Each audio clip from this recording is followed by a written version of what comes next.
I am Basil Elton, keeper of the North Point light that my father and grandfather kept before me. Far from the shore stands the grey lighthouse above sunken slimy rocks that are seen when the tide is low, but unseen when the tide is high.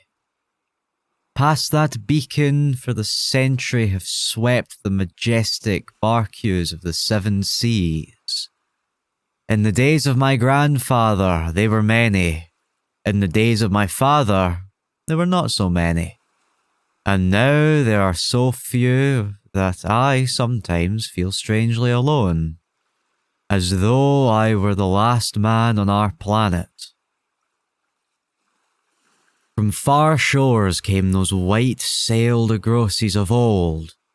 From far eastern shores where warm sun shines and sweet odours linger about strange gardens and strange temples. The old captains of the sea came often to my grandfather and told him these things, which in turn he told to my father, and my father told to me in the long autumn evenings when the wind howled eerily from the east. And I have read more of these things and of many things besides in the books men gave me when I was young and filled with wonder. But more wonderful than the lore of old men and the lore of books is the secret lore of the ocean. Blue, green, grey, white, or black, smooth, ruffled, or mountainous, that ocean is not silent. All my days I have watched it and listened to it, and I know it well. At first it told me only the plain little tales of calm beaches and near ports. But with the years it grew more friendly and spoke of other things, of things more strange and more distant in space and in time. Sometimes at twilight the grey vapours of the horizon have parted to grant me glimpses of the ways beyond.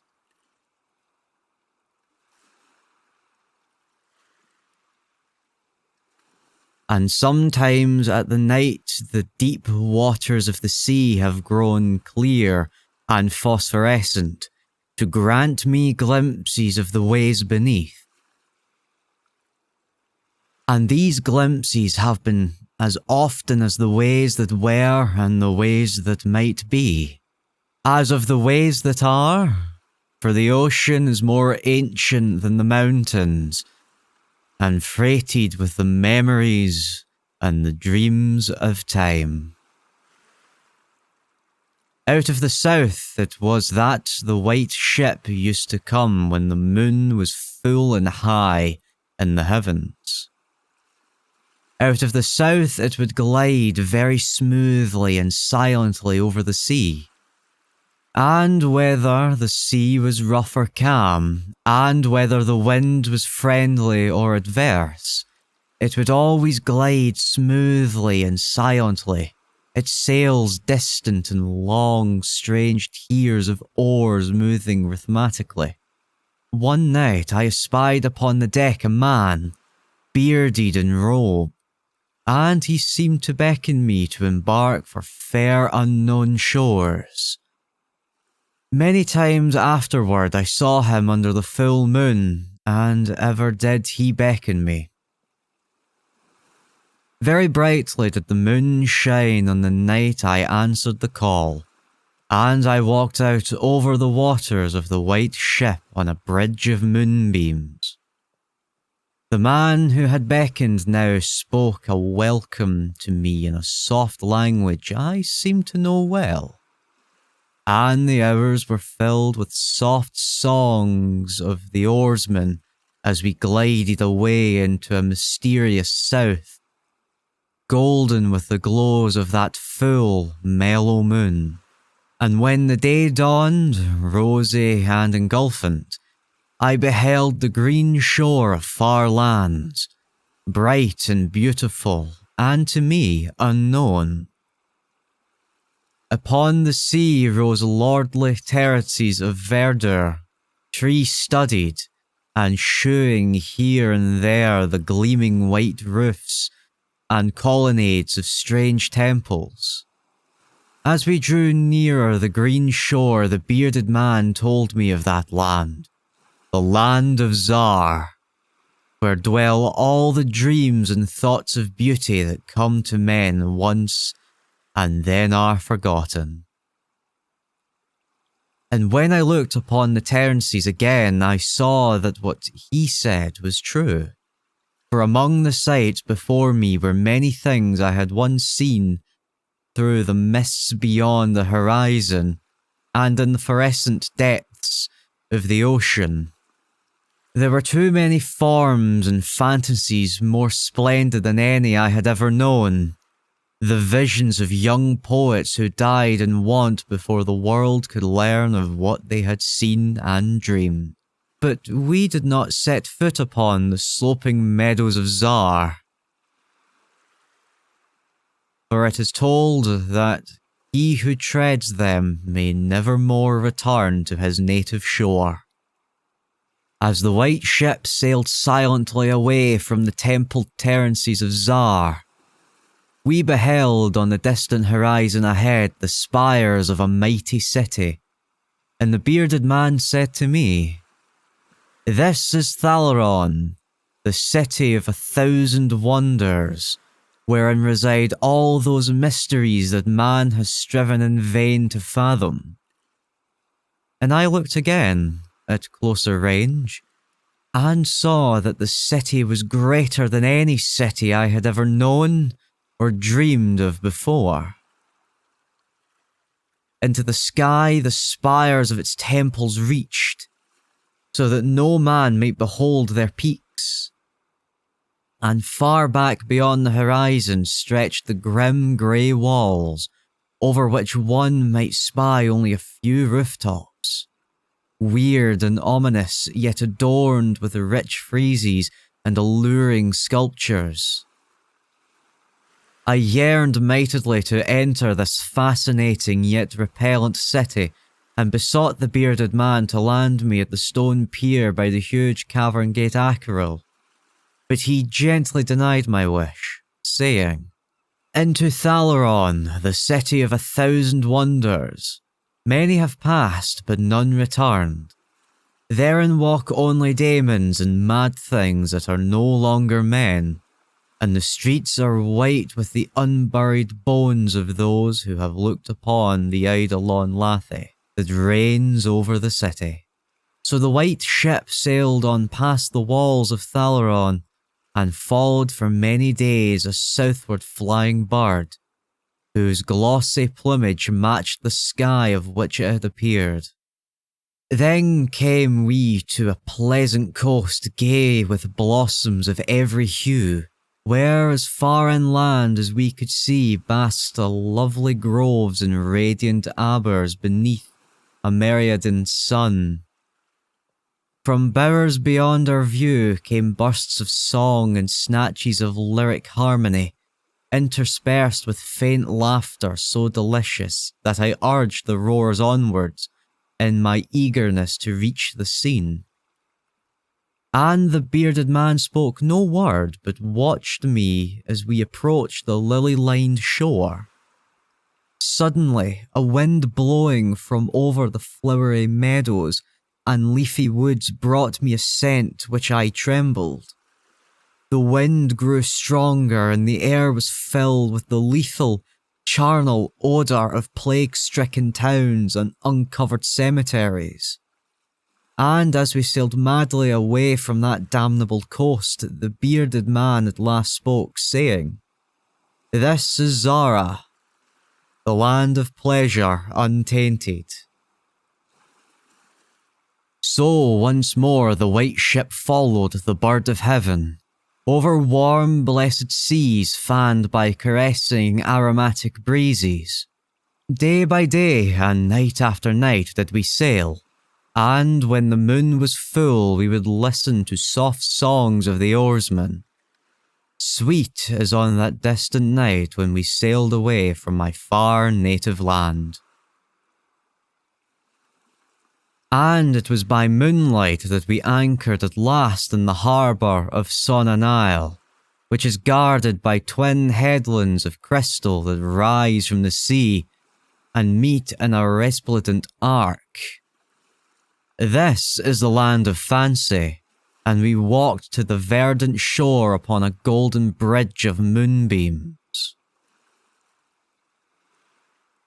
In the land of Sonanail, there is neither time nor space, neither suffering nor death, and there I dwelt for many aeons.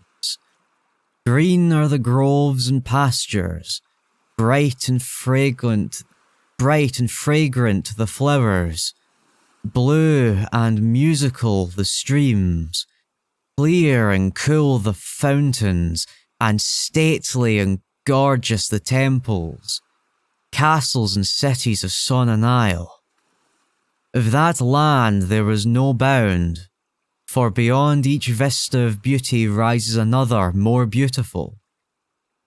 Before the countryside and amidst the splendour of cities rove at will the happy folk, of whom are gifted with unmarried graces and unalloyed happiness.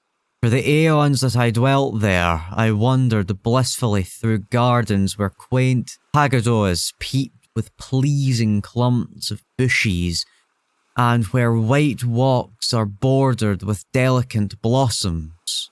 I climbed gentle hills from whose summits I could see entrancing panoramas of loveliness, with steepled towns nestling in verdant valleys, and with the golden domes of gigantic cities glistening on the infinitely distant horizon.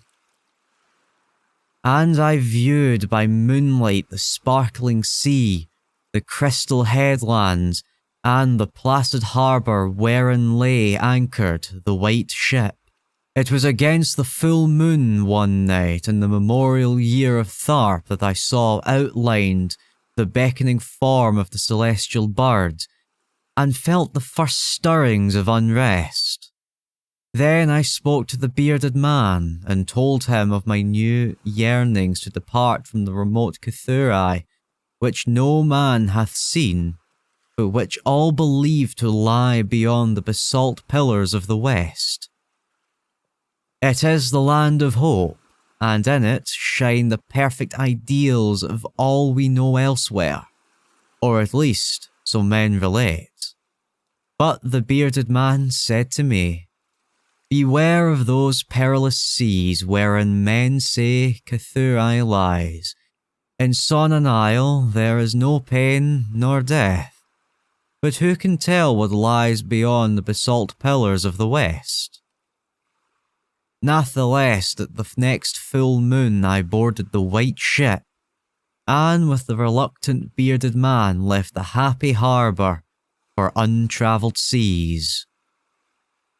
And the bird of heaven flew before, and led us towards the basalt pillars of the west. But this time the oarsman sang no soft songs under the full moon. In my mind, I would often picture the unknown land of Cthulhu with its splendid groves and places, and would wonder what new delights there awaited me. Cthulhu, I would say to myself, is the abode of gods in the land of unnumbered cities of gold. Its forests are of aloe and sandalwood, even as the fragrant groves of Camarine, and among the trees flutter gay birds sweet with song. On the green and flowery mountains of Cthulhu stand temples of pink marble, rich with cavern and painted glories, and having in their country yards cool fountains of silver, where pure with ravishing music the scented waters that come from the grotto-born river Narg. And the cities of Cthulhu are cinctured with gold walls, and their pavements also are of gold. In the gardens of these cities are strange orchards, and perfumed lakes whose beds are of coral and amber. At nights the streets and the gardens are lit with gay lathorns fashioned from the three-coloured shell of the tortoise, and here resounded the soft notes of the singer and lutenist. And the houses of the cities of Cthulhu are all palaces, each built over a fragrant canal bearing the waters of the sacred Narg. Of marble and porphyry are the houses, and roofed with glittering gold that reflects the rays of the sun and enhances the splendour of cities as blissful gods view them from distant peaks. Fairest of all is the palace of the great monarch Dore, whom some say to be a demigod, and others a god. High is the palace of Dore, and many are the turrets of marble upon its walls. In its wide halls many multitudes assemble, and here hang the trophies of the ages, and the roof is of pure gold, set upon tall pillars of ruby and azure, and having such carven figures of gods and heroes that he who looks upon those heights seemed to gaze upon the living Olympus. And the floor of the palace is glass, under which flow the cunningly lighted waters of the Narg, gay with gaudy fish not known beyond the bounds of the lovely Cthulhu. Thus would I speak to myself to Cthulhu. But ever would the bearded man warn me to turn back to the happy shores of Sonanail. For Sonanail is known of men, though none have ever beheld Cthulhu. And on the 31st day that we followed the bird, we beheld the basalt pillars of the west. Shrouded in mist they were, so no man might peer beyond them, or see their summits, which indeed some say reach even the heavens. And the bearded man again implored me to turn back, but I heeded him not.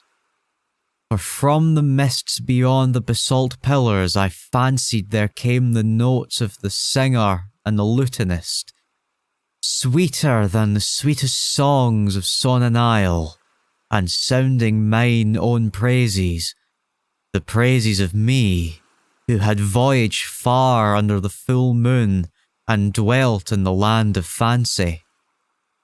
So to the sound of melody the white ship sailed into the mist betwixt the basalt pillars of the west, and when the music ceased and the mist lifted, we beheld not the land of Cthulhu, but a swift, rushing, resistless sea over which our helpless barque was borne towards some unknown goal.